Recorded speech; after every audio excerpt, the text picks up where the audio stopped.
What's up everybody, this is Ambro with AMBG, and today we are talking about Halo Infinite. Halo Infinite is one of the most highly anticipated titles of the year.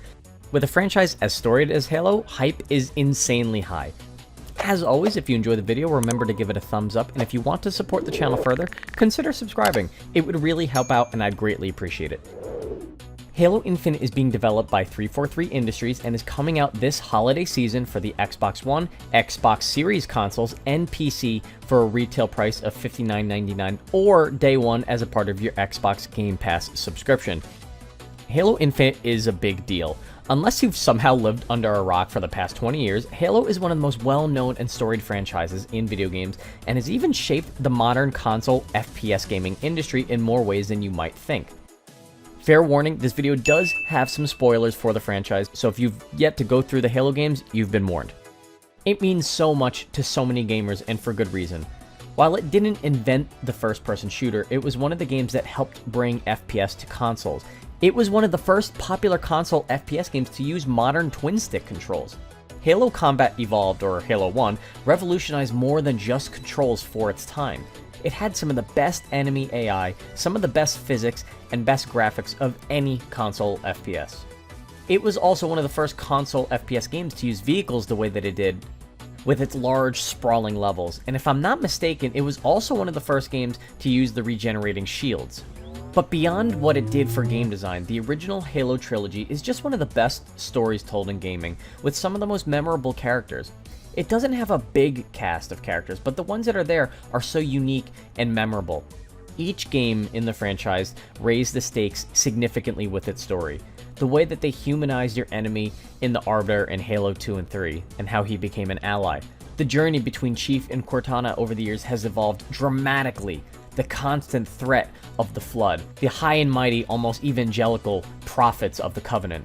I could go on and on about Halo as a franchise, but I think you get my point. Halo is massive, and Halo Infinite is shaping up to be a huge release for Microsoft and Xbox. With all of that out of the way, let's go over everything that we know about Halo Infinite. Let's start with the story, because a huge part of Halo has always been the story. Yeah, Halo 4 and 5 have been received by the community in a far more divisive fashion as opposed to the original trilogy, which is basically universally loved. Your main enemy faction in Halo Infinite is known as the Banished. The Banished, as described by the devs, is an evolution of the Covenant, so you get something similar to what we've had in the past with a fresh coat of paint that helps it feel fresh and new. The Banished are actually a rebellious faction of brute mercenaries from Halo Wars 2, which is an RTS spin-off of the Halo franchise. One of the first gameplay reveals from back in 2020 introduced the antagonist, the War Chief Escharum, who is the leader of the Banished. He's that big scary brute from the end of the demo. No, not that brute. That's Craig, and he's a meme, and we love him dearly. Escharum is currently occupying a Halo ring, which is pretty obvious from the trailers and the gameplay that we've seen so far, and he has this ominous quote that I'll recite here for you. Quote, "This is my last fight, a true test of legends. Our story will outlive us both. Set a fire in your heart, Spartan. Bare your fangs. Fight hard, die well." End quote. This is just exposition at this point, but I like the idea of a single main antagonist. Also during the E3 trailer from back in 2019, we actually got a glimpse of Cortana. There were these series of red flashes in the Chief's visor, which when they were spliced together, they actually formed a QR code, and when you scanned the QR code, it took you to this audio clip.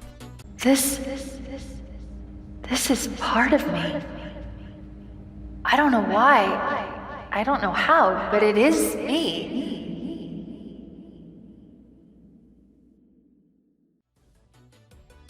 Speaking of Cortana, Chief is getting a new AI.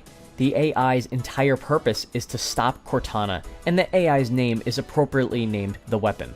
Extrapolating from the cutscene that we saw at this past year's E3, it would appear Chief was sent to destroy Cortana, but things didn't turn out that way. He was supposed to rendezvous with the Infinity, but that did not go according to plan, which is how he ended up floating around in space, and the pilot had to find him. Let's move on to the gameplay. One of the major changes that you should be made aware of for Halo Infinite is that it's being developed on the Slipspace engine.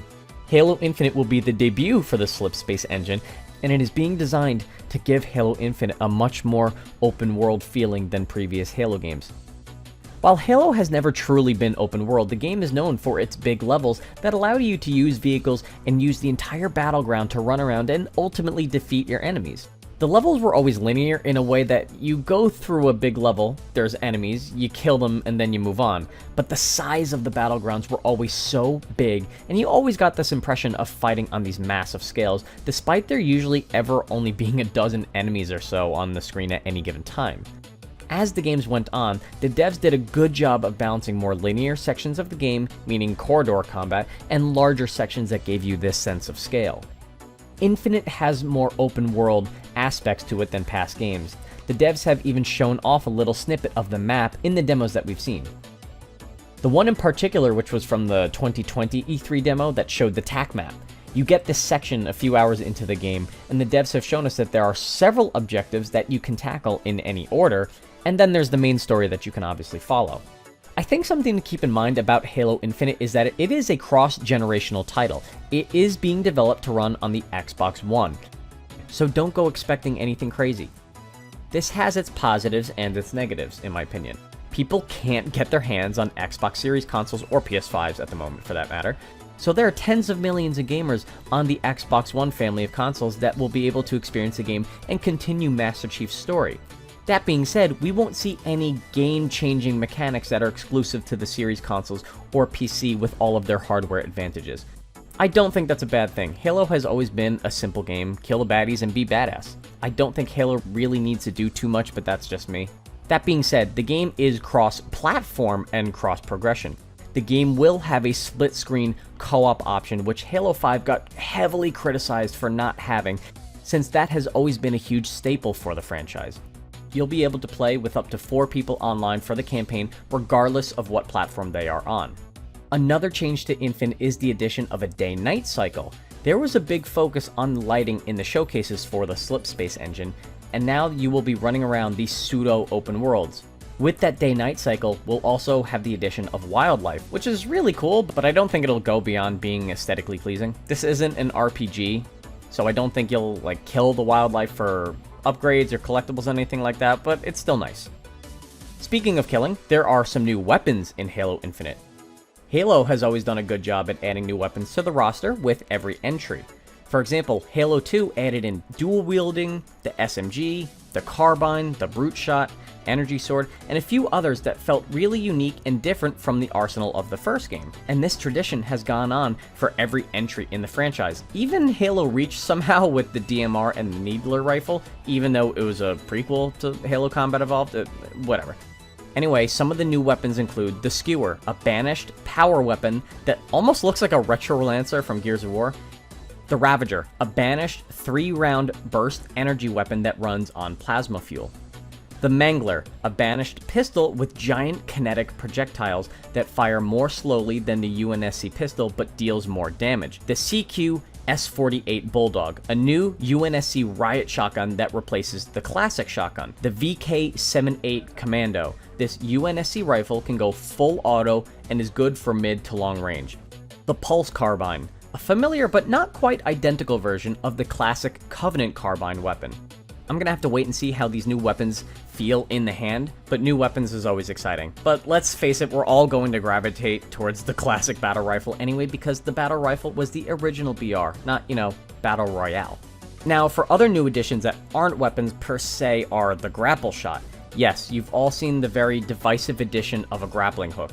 From the looks of it, you'll be able to use the grappling hook for a bunch of things, from pulling yourself across the map or up on ledges, or you can even use it to grapple large enemies closer to you to finish them up close and personal. And from what we've seen in the multiplayer trailer, which we're going to get to in just a second, you can even grapple yourself onto a moving vehicle, which you can then take over. I think that this is going to be an awesome addition, and it's going to lead to a lot of fun, really clippable moments, for lack of a better way to describe it. Another piece of equipment that they've shown off is the drop shield, which is kind of like the bubble shield from Halo 3, except it just deploys it in the shape of a curved wall instead of a full dome. We're told that you can carry up to 4 pieces of equipment at once. Speaking of multiplayer, let's move on to that. And I think we can move on to the elephant in the room at this point, and that's that from what we've seen at this past year's E3, We had a big multiplayer showcase for Halo Infinite. It's been announced that it will be entirely free to play, which is honestly amazing. The game is being developed to run up to 120 FPS on the Xbox Series X, which is awesome. The game will have cross progression, so if you play on the PC, then if you want to hop on your Xbox on the other room, or even play on the cloud on your phone, all progress will be carried over. There's no need to create multiple accounts. As mentioned previously, the game will be cross-platform, so console players can play with their friends on PC and vice versa. The devs haven't explicitly said if you can turn this off, because there is a demographic of players who don't like crossplay and feel that queuing with PC players as a console player, especially in FPS games, is unfair due to the inherent advantages of a keyboard and mouse, which I totally get. The devs have said that it will be based on input, so if you're an Xbox player using a controller, you'll only be queued with other console players using a controller or PC players using a controller. The same goes for keyboard and mouse. Now, the thing with free-to-play games like Fortnite, Warzone, and Rocket League, etc., you see these battle passes. You usually have to buy battle passes every season, which I understand. These devs have to make money. But the devs have told us that the battle pass for Halo Infinite will be permanent. Like, you have to just buy it one time. There's no more FOMO when you miss a battle pass for a specific season. You just have it and you'll be able to unlock all of the battle pass stuff anytime that you're able to get to it. This is so big for so many reasons. We've also been told that there are no loot boxes or randomness of items of any kind. I feel disgusted that these types of announcements even have to be made in this day and age. Thanks again for that, by the way, EA. You still suck. The seasons for Halo Infinite will last roughly 3 months each and will feature numerous avenues in which players can obtain rewards from both the free and paid battle passes like challenges, event participation, campaign actions, and more. We are also told that there will be a separate campaign for the multiplayer similar to that of Firefight from Halo ODST and Halo Reach, which I think will be a great addition and give incentive to spend a lot of time in the multiplayer component of Halo Infinite. One big change to the way that the multiplayer works is that they are doing away with team colors and instead are going to use outlines. What this will allow you to do is customize your Spartan to your liking and allow you to express yourself. This is long overdue in my opinion because there have always been so many customization options for your Spartan, but then you get into a multiplayer game and the entire game just looks like the cast from Red vs. Blue. So I'm so happy that this is happening. Another fun addition is that the big team battle mode in multiplayer has been expanded to up to 24 players, which is the largest amount of players in a Halo game yet. 343 Industries has mentioned that there will be AI bots to help players practice in training modes and also fill in spots during custom games. This is a long overdue feature and I'm happy that they are adding it. Now, as far as speculation over a Battle Royale mode, there has been no official announcement and the devs said that they aren't planning one. However, they did say that you could probably make your own Battle Royale mode in the Forge, which is a nice segue into our next segment. Forge is back in Halo Infinite. This time Forge is being mainly developed by a co-developer Skybox Labs, which is the studio behind Halo 5's PC map-making tool, Halo 5 Forge. Skybox also handled the Xbox One enhancements for Halo 5, which, say what you will about Halo 5, the enhancements on the One X back in the day were really good. If you don't know what Forge is like a map editor and creator for the Halo games. It's been in the franchise since Halo 3 on the 360, and it's honestly one of the best parts of the Halo experience. I can't tell you how many hours I've clocked in Halo 3 custom games. Infection, the custom maps, just everything. The collective creativity of the Halo community is astounding, and Forge is a must-have for me. Just a few more things. There are some PC-specific features that will be included, such as ultra-wide support up to 32:9 aspect ratio, FOV sliders, triple keybinds, and tweakable graphic settings. Also, if there are any streamers that are listening, the audio team at 343 is working to ensure that the game will not be subject to DMCA strikes. This has been a big topic in the streaming world, so keep your eyes out for that. There's also going to be a beta for the multiplayer sometime this summer 2021. Definitely keep an eye out for that as well. Also, the announcer is back. Inconceivable. Unfriggin' believable. Honestly, the game wouldn't be complete without him, so awesome thing to hear. One final thing that's pretty important is the devs have confirmed that they are looking for Halo Infinite to be a 10-year experience that gets updated both technologically and with new story content over time. They have not explicitly said that this game would not be a live service, But this is a really interesting take and definitely a cause for concern for a lot of Halo fans out there. For all we know, it ends up being the best thing ever to happen to the franchise, but let's wait and see. Anyway, that's going to do it for this video. I hope you enjoyed it and found it helpful. If you did enjoy it, remember to give it a thumbs up, and if you want to see more content like this and want to support the channel, hit that subscribe button. It would really help out and I'd greatly appreciate it. How are you feeling about Halo Infinite? Are you as hyped as I am, or still have a bad taste in your mouth from Halo 5? Let me know down in the comments. I'll catch you next time.